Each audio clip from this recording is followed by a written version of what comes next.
হে WhatsApp guys, কেমন আছো সবাই? আশা করি সবাই খুব ভালো আছো। র্যান্ডম ভিডিও চ্যানেলের মুভির এক্সপ্লেনেশন সিরিজে আজকের পর্বে আমরা ফ্রান্সের একটা সিনেমা সম্পর্কে জানতে চলেছি, যে সিনেমাটির নাম হচ্ছে ইয়ং অ্যান্ড বিউটিফুল। আর থাম্বনেল দেখে বুঝতে পেরেছো এটা একটা 18+ সিনেমা। তবে এটা 18+ সিনেমা হলেও এর মধ্যে গভীর একটা মেসেজ রয়েছে, যে কিভাবে একটা সাধারণ মেয়ে পতিতা হয়ে যেতে পারে। আর পতিতা যে শুধুমাত্র অভাবের জন্য হয় তা কিন্তু নয়, মোটামুটি ভালো ফ্যামিলির মেয়েরাও টাকার লোভে এরকম কাজ করতে পারে। আর এই সিনেমাটি যদিও আজ থেকে 11 বছর পূর্বে, তবে বর্তমানে আমাদের দেশে কিন্তু এই টাইপ ব্যাপারগুলো তলে তলে চলছে, মানে ব্যাপারটা ওপেন সিক্রেট। তো ওই জিনিসটি আজকে আমরা এই সিনেমাতে জানবো। আর এখানে লক্ষ্য, এই সিনেমার কাহিনীটা কিন্তু খুবই স্ট্রং, যদিও 18+, তবে সেটা কাহিনীর প্রয়োজনে 18+। 18+ এর প্রয়োজনে কাহিনী নয় আর কি। তো আমি তোমাদেরকে রিকোয়েস্ট করব, তোমরা যারা 18 বছরের নিচে রয়েছো তারা ভিডিওটা স্কিপ করতে পারো। আর যারা ভিডিওটা দেখবে তারা অবশ্যই হেডফোন ইউজ করবে, বা কম্পিউটার মোবাইলে দেখবে না, মানে উচ্চ স্বরে দেখবেন আর কি। তো ভিডিওটা স্টার্ট করার পূর্বে এই সিনেমা সম্পর্কে একটু আমি সংক্ষেপে বলি। যেমন বলেছি, সিনেমাটার নাম হচ্ছে ইয়ং অ্যান্ড বিউটিফুল। সিনেমাটা রিলিজ পায় 2013 সালে। নির্মাণ ব্যয় প্রায় 15 কোটি টাকার মতো। বক্স অফিসে কয় টাকা আয় করেছে এটা জানা যায়নি, বাট IMDb রেট হচ্ছে 10-এ 6.7। তো বুঝতেই পারছো কাহিনীতে ব্যাপক দম রয়েছে। তো যাই হোক, ভিডিওটা স্টার্ট করার পূর্বে ছোট্ট একটা কমার্শিয়াল বিজ্ঞাপন থাকবে। তুমি বিজ্ঞাপনটা স্কিপ করে সরাসরি মূল ভিডিওতে চলে যেতে পারো, কোনো সমস্যা নেই। আমরা বিজ্ঞাপন প্লে করে দিচ্ছি, তুমি বিজ্ঞাপন স্কিপ করে মূল ভিডিওতে চলে যাও। হ্যালো বন্ধুরা, আজ আমরা এমন একটি অ্যাপ সম্পর্কে তোমাদের বলতে চাই যে অ্যাপটির অফিসিয়াল পার্টনার হচ্ছে PSG। আর এখানে অনেকগুলো ম্যাচ খেলে ল্যাপটপ, আইফোন, স্মার্ট ওয়াচ ও আরও অনেক ক্যাশ প্রাইজ জেতার সুযোগ রয়েছে। আর এই অ্যাপটিতে সকল ধরনের লাইভ ম্যাচের রেজাল্ট দেখতে পারবে এবং এই ম্যাচের স্কোর অনুমান করে গেমও খেলতে পারবে।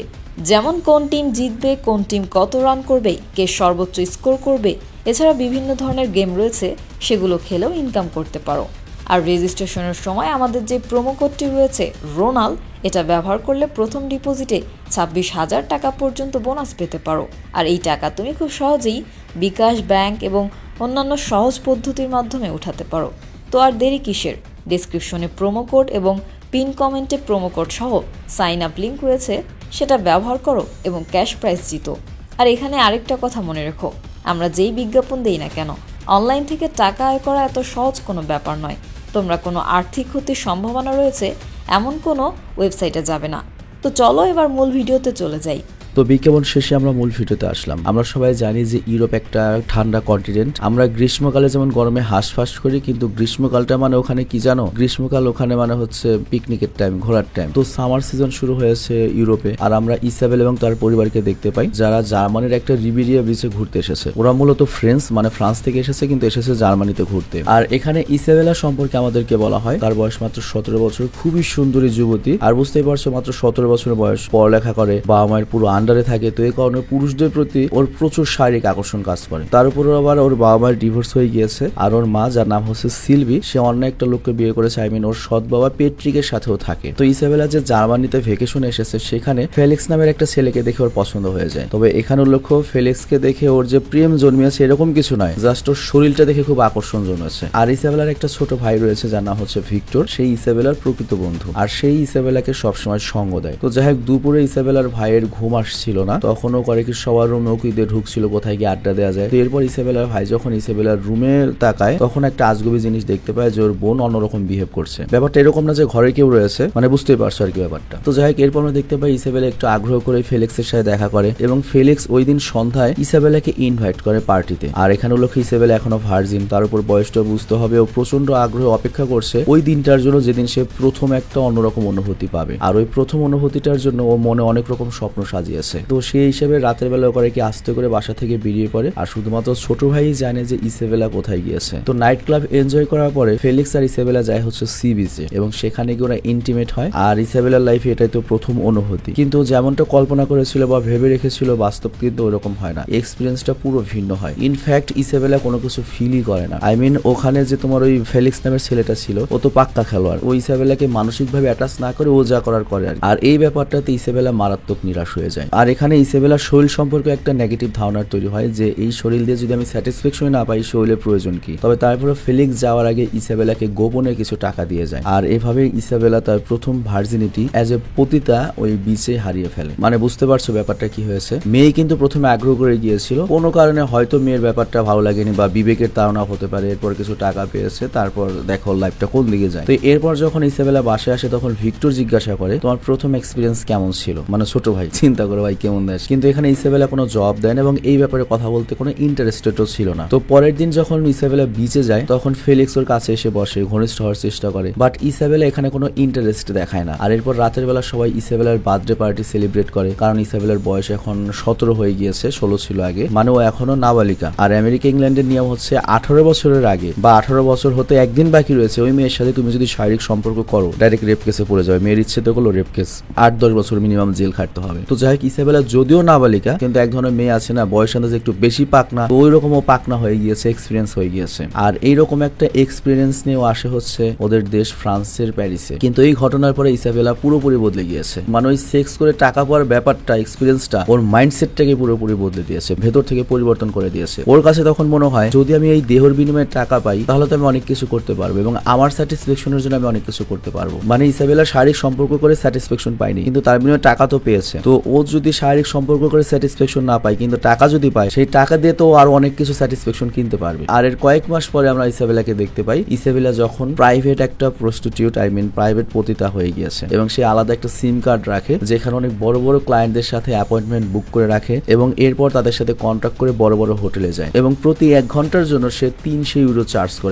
প্রায় কত টাকা, 35,000 টাকার মতো হবে। তবে বেশিরভাগ ক্লায়েন্টই কিন্তু এখানে বয়স্ক লোক। তবে এখানে ইসাবেলার সবচেয়ে পছন্দের ক্লায়েন্টটা ছিল হচ্ছে জর্জ, যার বয়স 75 বছর। আর এখানে লক্ষ্য, ইসাবেলা কিন্তু এই দুনিয়াতে আসার পরে তার নামটা রেখেছে হচ্ছে লিয়া, তাই এই দুনিয়াতে তাকে সবাই লিয়া খালিফা নামে চেনে। তো যাই হোক, প্রথমবার যখন জর্জ আর ইসাবেলার দেখা হয় তখনই জর্জ বুঝে গিয়েছিল যে তো নাবালিক, ওর বয়স তো 18 হয়নি। বাট ইসাবেলা তখন মিথ্যা বলে যে আমার বয়স 20। কিন্তু জর্জের তো কাজ দিয়ে কথা, ওদের কাজও হয়। বাট আমি রিকোয়েস্ট করবো এখানে ভিডিও এডিটরকে অনেক কৌশলে জিনিসগুলো দেখানোর জন্য, কারণ আমি চাই না যে আমরা একটা পর্ণ ভিডিও এখানে এক্সপ্লেন করি, কারণ সিনেমার ভেতরে একটা গভীর মেসেজ রয়েছে। মানে আমি বিষয়টা বুঝিয়ে বলি, ধরো একটা সিনেমার কাহিনী বাস্তবসম্মত এবং ওখানে অনেক বড় একটা মেসেজ রয়েছে, বাট কাহিনীর প্রয়োজনে এরকম সিনটি আসতেই পারে, সেটা আলাদা ব্যাপার। কিন্তু যে সিনেমার মেন উদ্দেশ্য হচ্ছে এইসব নুট দেখানো, সেটা তো মনে করো অন্যরকম ব্যাপার। তো এই জন্য এটা যেহেতু ওই প্রথম টাইপের একটা সিনেমা, আমি রিকোয়েস্ট করবো এডিটরকে বাজে সিন যত কাট করে দেওয়া যায়। তো যাই হোক, জর্জের সাথে ওর কাজ হয় আর বিনিময়ে 300 ইউরো পায়। আর ইসাবেলাও তার কাজ শেষ করে বাসায় ফিরে আসে। কিন্তু ইসাবেলার এই সিক্রেট কাজ সম্পর্কে ওর পরিবার অবশ্যই যায় না, শুধুমাত্র ছোট ভাই ভিক্টর জানে, কারণ ভিক্টরকে টাকা পয়সা দেওয়া অনেক ক্লোজ। আর ইসাবেলাও তার এই কাজে কামে অনেক বেশি খুশি। আর হবেই না কেন, কাউকে ওর শৈলের মাত্র 1 ঘন্টা ভাড়া দিয়ে মোটা অঙ্কের টাকা পেয়ে যাচ্ছে।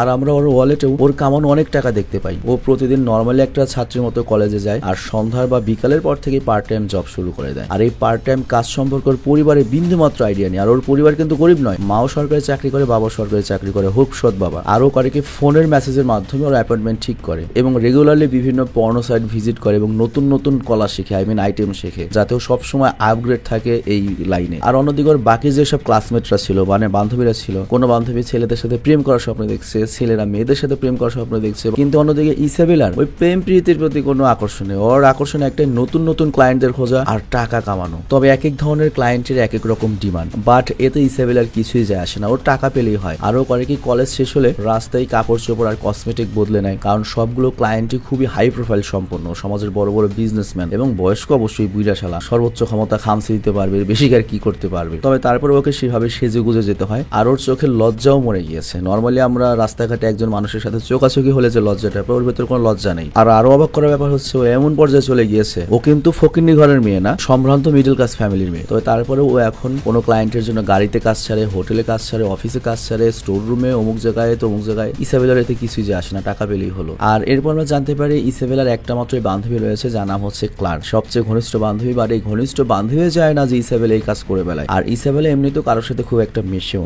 না কোথাও বাইরে যায় চিল করতে, ওর খালি একটা জিনিসই লাগবে, পয়সা পয়সা। কিন্তু একদিন ওর মা করে কি, জবরদস্তি করে ওকে নাটক দেখাতে একটা থিয়েটারে নিয়ে যায়। আর সেখানে গিয়ে দেখা হয় এই শহরের অন্যতম বর্ণাঢ্য ব্যক্তি জর্জের সাথে।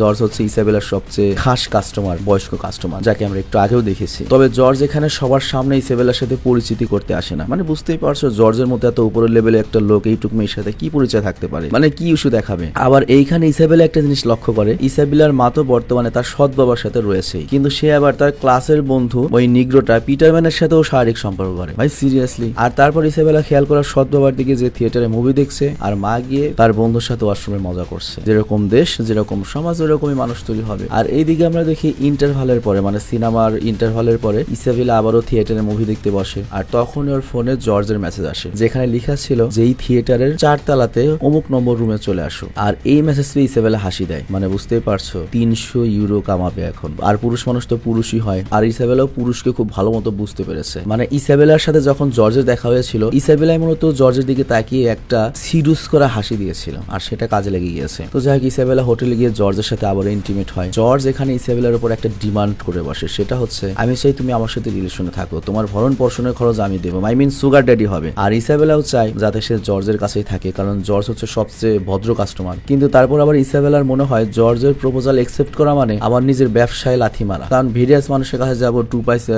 টিপসও অনেক বেশি টাকা কামাতে পারবো। তো এই কথা ভেবে ইসাবেলা করে কি জর্জকে কোনো অ্যাকচুয়াল অ্যান্সার দেয় না, নিজের কাজ জারি রাখে। আর একদিন ইসাবেলার ভাই ভিক্টরের সাথে ওর কথা হচ্ছিল, তো ভিক্টর ওকে বলে জানো আমার একটা গার্লফ্রেন্ড রয়েছে। এই কথা শুনে ইসাবেলার হাসি পায় যে ওর বয়স মাত্র 12 বছর। আর ও ইসাবেলাকে বলে আমিও তোর মতো হতে চাই, আমি ইমোশন বা রিলেশনে ফাঁসতে চাই না, আমি তোর আদর্শকে নিয়ে সামনে এগিয়ে যেতে চাই, নতুন নতুন গার্লফ্রেন্ড থাকবে আমার তো ইচ্ছা আছে তোর মতো একটা পুরুষ প্রস্টিটিউট হওয়ার। মানে ইনডাইরেক্টলি কথাটা অনেকটা এভাবেই বলে আর কি। এই কথা শোনার পরে ইসাবেলা পড়ে যায় চিন্তায়। মানে চিন্তা করো, তুমি যদি সিগারেট খোর হও, তুমি যদি গাঁজা খাও, বাবা খাও, তুমি কখনোই চাইবে না তোমার আপন ভাই সে সিগারেট গাঁজা বাবা খাওয়া শিখুক। ব্যাপারটা অনেকটা এরকম। আর এরপর আমরা দেখি 75 বছর বয়সী জর্জ এবং 17 বছর বয়সী ইসাবেলা দুজনে ঘুরতে যায়। আর এখানে ওরা দুজনেই দুজনের পার্সোনাল ব্যাপারে শেয়ার করতে থাকে এবং তারা অনেকটা খোলামেলা হয়ে গিয়েছে। আর এখানে জর্জ একটা কথা বলে আমাদের ইসাবেলাকে, যে জর্জ এত বেশি লুচ্চা ছিল যে কোনো মহিলা বা মেয়েকে দেখলে ওর ফিজিক্যাল ইন্টিমেট হওয়ার কথা মনে পড়তো। বিষয়টা বুঝো, আই মিন লুচ্চা মানুষ থাকে না, বয়সের সাথে সাথে অনেক বেশি লুচ্চা হয়, তারা মেয়ে দেখলে, মহিলা দেখলেই খারাপ মনে করে একটা ইচ্ছা থাকে। তো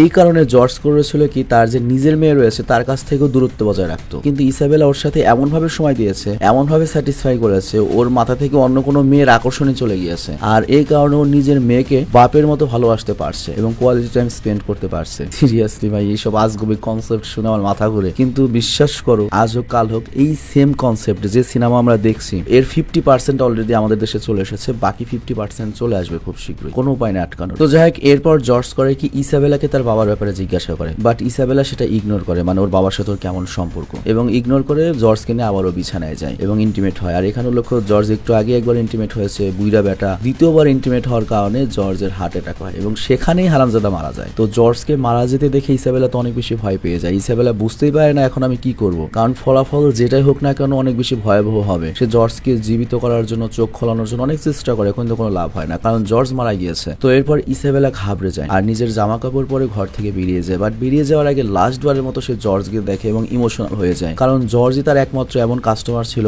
যার সাথে ইসাবেলা অনেক বেশি কমফোর্টেবল থাকতো এবং অনেক বেশি ক্লোজ ছিল। তো যাই হোক, ইসাবেলা এই মুহূর্তে মানসিকভাবে বিধ্বস্ত হয়ে পড়েছে এবং ওর ভিতরের যে কনফিডেন্স ছিল সেটা হারিয়ে গিয়েছে শকটে, কারণ হোটেলে জর্জের লাশ পাওয়া গিয়েছে, পুলিশ তো এটা নিয়ে তদন্ত করবেই। আর ওই সময়ে হোটেলের ওই রুম থেকে ইসাবেলা যে বেরিয়েছিল সেটা সিসি ক্যামেরায় ধরা পড়ে এবং পুলিশ করে কি ইসাবেলার মা সিলভির কাছে অফিসে যায়, যে একটা সরকারি নার্স আর কি বলতে পারো। তো সিলভি তো কিছু বুঝে উঠতেই পারে না, আই মিন ইসাবেলার মা। আর তখন পুলিশ করে কি ইসাবেলার ওই হোটেলের ছবি দেখায়, ক্যামেরা ফুটেজ দেখায়, যেখানে পরিষ্কার দেখা যাচ্ছে এটা ইসাবেলা। তো এখানে পুলিশ ইসাবেলার মাকে বলে আপনার মেয়ে 2 রকম জীবন যাপন করছে, একটা ভদ্র মিডল ক্লাস ফ্যামিলির কলেজ ছাত্রী হিসেবে, আরেকটা হচ্ছে হাই ক্লাস হাই প্রোফাইলের প্রস্টিটিউট হিসেবে। তো এই কথা শুনে ইসাবেলার মায়ের পায়ের নিচ থেকে মাটি সরে যায় যে আমি আমার মেয়েকে কিভাবে রেখেছিলাম। আর তখন পুলিশ তাকে বলে সে যেহেতু এখনো নাবালিকা, 17 বছর, সাবালক যেহেতু হয়নি, সুতরাং ওর উপর আমরা কোনো কেস করতে পারছি না সরাসরি, বাট ওকে জিজ্ঞাসাবাদ করা হবে এবং হয়তো পুনর্নির্বাসন কেন্দ্রে পাঠিয়ে দেওয়া হবে। তো ইসাবেলার মা এসব কথা শুনতে শুনতে প্রচুর ইনসাল্টেড বোধ করে, কারণ এদের যাই হোক এরা খুব সম্মানী ফ্যামিলি, এবং পুরোপুরি চুপ হয়ে যায় ইসাবেলার মা। আর ভাবতে থাকে আমি আমার মেয়েকে কিসের ভাবে রেখেছিলাম, সবকিছুতে দিয়েছি, তারপরে আমার মেয়ে এই রাস্তায় কিভাবে গেল, মানে বুঝতেই পারছো, কাঁচা টাকার লোভ। তো এরপর পুলিশ তদন্ত করার জন্য ইসাবেলার বাসায় যায় আর ওর রুমে গিয়ে একটা ল্যাপটপ চেক করে, আর সেখানে পুলিশের ওয়েবসাইটে অনেক পর্ন সাইট দেখতে পায়। আর ওয়ালেট চেক করলো, সেখানে অনেকগুলো ইউরো দেখে, আর এগুলো বুঝতেই পারছো ইসাবেলা কষ্ট করে কামিয়েছে। তো এতগুলো টাকা পয়সা দেখে সিলভি, মানে ইসাবেলার মা অনেক অবাক হয়ে যায়। মিনিমাম মনে করো 30-50 লাখ টাকা রয়েছে, কিন্তু ইসাবেলার দিকে কিন্তু কলেজে রয়েছে, সে জানেও না বাসায় কি হচ্ছে। কিন্তু যখন বাসায় আসে ওর মা ওকে ডাকে এবং বলে আমি তো সব জেনে গিয়েছি। আর তারপর ইসাবেলার মা ইসাবেলাকে অনেক মারধর করে এবং বলে কি এমন কমতি ছিল তোর, আমি কি এমন করেছি যে তুই এই কাজগুলো করলি, আমি তোকে কি দেইনি, আমার কি ভুল ছিল। আর তখন ইসাবেলার মাকে প্রমিস করে ও এটা আর কখনোই করবে না। তো এরপর রাতের বেলা ইসাবেলার মা করে কি, ইসাবেলার যে সৎ বাপ তার সাথে কথা বলে, কিন্তু সৎ বাপ তো সৎ বাপই। সৎ বাপ বলে একজন পুরুষ হিসেবে যদি তুমি ইসাবেলার সম্পর্কে আমাকে বলতে বলো, ইসাবেলা এতটাই সুন্দর আর প্রিটি যে কোনো পুরুষের ওর উপরে অ্যাট্রাক্ট হবে, আমার মনে হয় না এখানে ইসাবেলার কোনো দোষ রয়েছে। বাট সৎ বাপের এরকম কথা শুনে সিলভি পুরো শকড হয়ে যায় এবং বুঝতে পারে এটা জানাজানি হওয়ার পর থেকে আমার মেয়েকে আমার হাজবেন্ড ওই নজরেই দেখছে। তো যাই হোক, পরের দিনই পুলিশ এসে ইসাবেলার স্টেটমেন্ট নেয় এবং এখানে ইসাবেলা স্বীকারোক্তি দেয় যে আমাদের কলেজে কিছু দালাল আসে বা এজেন্ট আসে যারা এরকম হাই প্রোফাইল লোকদেরকে মেয়ে সাপ্লাই দেয়, তাদের নজর থাকে কলেজের সুন্দরী মেয়েদের উপর। আর তারা করে কি সুন্দরী মেয়েদের সাথে টার্গেট করে একটা কার্ড দিয়ে যায় বা কোনোভাবে আমাদেরকে কনভিন্স করে। তো নাম্বার দিয়ে গিয়েছিল সে, আর এর এক সপ্তাহ পরে আমি তার সাথে দেখা করি এবং প্রথমে গিয়ে ভালো লাগে, টাকা পয়সা পাই, আর তারপর এই ব্যবসায় জড়িত হয়ে পড়ি। এবং শুধুমাত্র আমি নই, এই সমাজের আরো অনেক ভদ্র স্টুডেন্ট আড়ালে এইসব কাজ করছে এবং তারপর তারা ধীরে ধীরে অভ্যস্ত হয়ে যায়। তবে আমার কাছে নতুন নতুন পুরুষদের কাছে যাওয়া একটা এক্সপিরিয়েন্সের মতো, একটা চ্যালেঞ্জের মতো, অ্যাডভেঞ্চারের মতো, এটা আমার ভালো লাগে। তো পুলিশ তখন জিজ্ঞাসা করে তুমি কি সামনে এটা চালিয়ে যাবে? ইসাবেলা তখন বলে আমি যাই না যেটা চালিয়ে যাবো কিনা, কিন্তু আমি শুধুমাত্র একজনের সাথে খুব মানসিক ভাবে জড়িয়েছিলাম, সেটা হচ্ছে জর্জ, যে মারা গিয়েছে। তো যাই হোক, এরপর ইন্টারভিউ শেষে ইসাবেলা বাসায় আসে আর রাতে খাবার টেবিল ওর মাওকে বলে কালকে তোর কাউন্সিলিং রয়েছে, কারণ 18 বছরের নিচে তুই নাবালিকা হওয়ার কারণে এবারকার মতো বেঁচে গিয়েছিস। তোর কাছে 3টা পথ ছিল, এক কাউন্সিলিং, 2 মেন্টাল হসপিটাল, 2 হচ্ছে পুনর্নির্বাসন। তো আমরা অনেক কষ্ট করে কাউন্সিলিংটা নিয়েছি যে প্রতি সপ্তাহে তোকে চেক আপ করাবো এবং রিপোর্ট সরকারকে দিতে হবে, কিন্তু ইসাবেলা এটাতে রাজি হয় না। আর তখন ওর মা ওকে অনেক ধমক দেয়। আর তারপর ইসাবেলা জিজ্ঞাসা করে ওর মাকে যে আমার কামানো টাকাগুলো কি করেছো? ওর মা বলে এগুলো গরিব মানুষকে দান করে দেবো। এই কথা শুনে ইসাবেলা রাগ হয়ে যায়, কারণ ইসাবেলা তার কষ্টের কামানো টাকা দান করতে চায় না। তো পরদিন আমরা দেখি ইসাবেলা ওর মায়ের সাথে কাউন্সিলিং এ যায়, আর কাউন্সিলর তখন ওকে জিজ্ঞাসা করে, মানে মনোরোগ বিশেষজ্ঞ আর কি, তুমি কি এটা শুধুমাত্র ইনকামের জন্য করেছিলে? ইসাবেলা তখন বলে আমি খুবই সুন্দর একটা মেয়ে, এটার তো একটা দাম রয়েছে তাই না, আর আমি এটার জন্য গর্ববোধ করি। আর এটা বলে সে কাউন্সিলরকে একটু সিডুস আর বলে আমার যতগুলো ক্লায়েন্ট ছিল সব আপনার মতোই প্রতিষ্ঠিত আর আপনার বয়সেরই ছিল, আর আপনার বয়সীদের মতো লোকদের সাথে একটু বেশি মজা পাওয়া যায়। তো এই কথা শুনে কাউন্সিলর পুরো মনে করে যে নিজেই ভরকে যায়। আর তারপর কাউন্সিলর ইসাবেলার মাকে বলে ওর কামানো টাকাকে ফেরত দিন, এবং এটা শুনে ইসাবেলার মুখে একটু হাসি আসে এবং কাউন্সিলরের সাথে ভদ্র মতো কথা বলে। মানে বুঝতেই পারছো কাউন্সিলরকে কিন্তু খেপাচ্ছে, মানে কি ও তো লজ্জা পাচ্ছে না, উল্টো মনে করে রেগে যাচ্ছে। তো মনোরোগ বিশেষজ্ঞরা তো জানে কাকে কোন ডোজ দিতে হবে, টাকাটা দিল আর মাথা ঠান্ডা। তো যাই হোক, এরপর ইসাবেলার মা ইসাবেলাকে বিজি রাখার জন্য ইসাবেলার একটা ফ্রেন্ড পিটারের কাছে নিয়ে যায়, যার সাথে আর কি ওর মায়ের অবৈধ সম্পর্ক, ওর একটা বাচ্চা রয়েছে, বেবি দেখতে হবে। কিন্তু ওই পিটারের ওয়াইফ আবার এটা নিয়ে ভয় পেয়ে যায় যে ইসাবেলার মতো একটা নাম করা প্রস্টিটিউটের, মানে হাই প্রোফাইল প্রস্টিটিউটের সাথে যদি থাকে ওর ছেলে, সে আবার খারাপ না হয়ে যায়। সবচেয়ে বড় ভয় ওর হাজবেন্ড আবার খারাপ না হয়ে যায়। এবং আমরা দেখতে পাই পিটারের ওয়াইফ কিন্তু ইসাবেলাকে একটু দূরে রাখার চেষ্টা করে তার হাজবেন্ডের কাছ থেকে, এবং এটা ইসাবেলা বুঝতে পারে। আর তখন ইসাবেলার এটা অনুভব হয় যে আমার কুকর্মের জন্য মানুষ আমাকে ভয় পেতে শুরু করেছে। তো এরপর ইসাবেলা রাতের বেলায় বাসায় আসে, আর তখন ওর বাবা ড্রয়িং রুমে বসেছিল। তো ইসাবেলা সেখানে আসে এবং দুজনে মিলে কথা বলতে থাকে। আর ইসাবেলা তখন ওর বাবাকে বলে আই মিন সৎ বাবা, একটা ক্লায়েন্ট দেখতে একদম তোমার মতো ছিল বাবা। এই কথা শুনে ওর বাবা তো উত্তেজিত হয়ে যায়, আর বুঝতে আমেরিকা ইংল্যান্ডের সৎ বাবা মানে কি। আর এর সাথে ইসাবেলা এটাও বলে আমি ওনার সাথে অনেকবার ইন্টিমেট হয়েছি, এবং এমন এমন কথা বলে বুঝতেই পারছো, সিরিয়াস করার মতো কথাবার্তা। আই মিন কি বলবো, ইসাবেলার মাথার ভেতরে টোটাল সমস্যা হয়ে গিয়েছে। তো এই কথা শুনে ইসাবেলার বাবা তো খুব কনফিউজড হয়ে যায়, এবং ইসাবেলাও কথায় কথায় চাল দিতে শুরু করে, এবং ওর বাবা তো পুরো পটে যায়। আর ইসাবেলার কাছে এটা খুব অ্যাডভেঞ্চারাস মনে হয় যে আমার ক্লায়েন্টকে বা যে কোনো সামনে পুরুষকে আমি আয়ত্ত করে ফেলবো। আর এরপর ইসাবেলার বাবাকে জিজ্ঞাসা করে তুমি কি কখনো আমার বয়সী মেয়ের সাথে ইন্টিমেট হয়েছো, জানো কেমন লাগে? এই কথাটার জবাব দিতে পারেন এবং হাসি তামাশা শুরু হয়। বাট তখনই এখানে ইসাবেলার মা চলে আসে, আর এই দৃশ্য দেখে ইসাবেলার মায়ের পায়ের নিচে থেকে মাটি সরে যায় যে আমার স্বামী আমার মেয়ে এই কাজটা করছে। এবং ইসাবেলার মা বুঝতে পারে আমার মেয়ে আউট অফ কন্ট্রোল হয়ে গিয়েছে, ওকে আর কোনোভাবেই বাড়িতে রাখা যাবে না। আর এর জন্য সে সিদ্ধান্ত নেয় সে তার মেয়েকে হোস্টেলে রাখবে। আর এই ঘটনার পর থেকে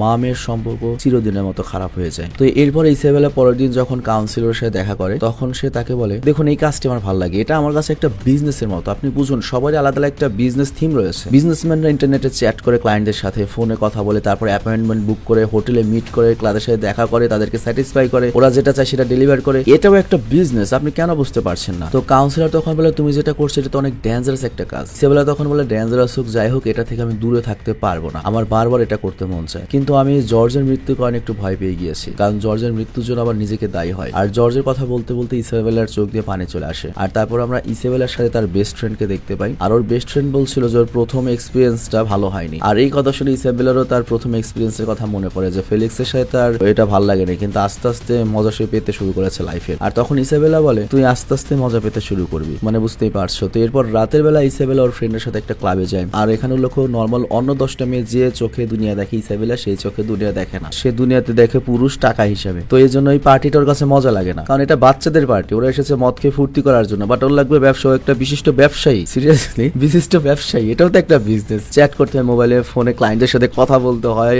অ্যাপয়েন্টমেন্ট নিতে হয়, হোটেলে যেতে হয়, ভাই সিরিয়াসলি এটা তো একটা বিজনেস। তো যাই হোক পার্টি যেতে ভালো লাগে না, বারান্দায় চলে আসে। আর যেহেতু ওর ক্লাসমেট অ্যালেক্স ছিল, অ্যালেক্স ওকে কিস করতে চায়, ইসাবেলার তো এতে কিছু যায় আসে না, ভাই কর সমস্যা কি। তো এরপর ওরা রেগুলার দেখা করতে শুরু করে। আর একদিন অ্যালেক্সকে সারপ্রাইজ দিয়ে ইসাবেলা করে কি ইন্টিমেট করার সাথে। তো ইন্টিমেট হওয়ার পরে অ্যালেক্স তো মনে করে ইসাবেলার উপর ডিপেন্ডেন্ট হয়ে যায়, মানে আমি তোর বিয়া করুম, এরকম একটা ব্যাপার, ছেলে মানুষ তো এরকম অনেকটা। একটা। ইসাবেলা তখন বলে না, তোমাকে আমি বিয়ে করবো না, আমরা এখনই ব্রেকআপ করছি, আমাদের খালি সেক্সের জন্য সম্পর্ক ছিল। অ্যাকচুয়ালি ইসাবেলা এখানে ভাবছে আজ হোক কাল হোক 2 দিন পর যখন আমার পাস্ট সম্পর্কে অ্যালেক্স জানতে পারবে, সম্পর্কে এমনিতেই ভেঙে যাবে। আর আমি যে লেভেলে চলে গিয়েছি, আমার জন্য বিয়ে, ফ্রেন্ডশিপ, রিলেশন এগুলো আর সম্ভব না। আমার লাইফে একটা জিনিস অ্যাম্বিশন থাকবে, সেটা হচ্ছে টাকা। যদি আমার পুরুষ লাগে, পুরুষ আমি কিনে ইউজ করবো, এরকম একটা ব্যাপার। তো এরপর ইসাবেলা করে কি, ওর ওয়ারড্রোবে থাকা ওই সিমটা আবার বের করে আর ওই সিমটা মোবাইলে ঢোকায়, যেটা দিয়ে আর কি ও ব্যবসা করতো। তো এখানে বেশ কিছু মেসেজ আসে, আর এখানে জর্জের ওয়াইফের মেসেজও আসে, মানে যে লোকটা মারা গিয়েছে স্ট্রোক করে। তো ওই জর্জের ওয়াইফ ইসাবেলার সাথে দেখা করতে চায় এবং সেই হোটেলে দেখা করতে চায়। তো ইসাবেলা সেই হোটেলে যায় জর্জের ওয়াইফের সাথে দেখা করতে। তো এখানে উল্লেখ্য, জর্জের ওয়াইফ ইসাবেলার সাথে এই কারণেই দেখা করতে চেয়েছিল কারণ তার হাজবেন্ড মৃত্যুর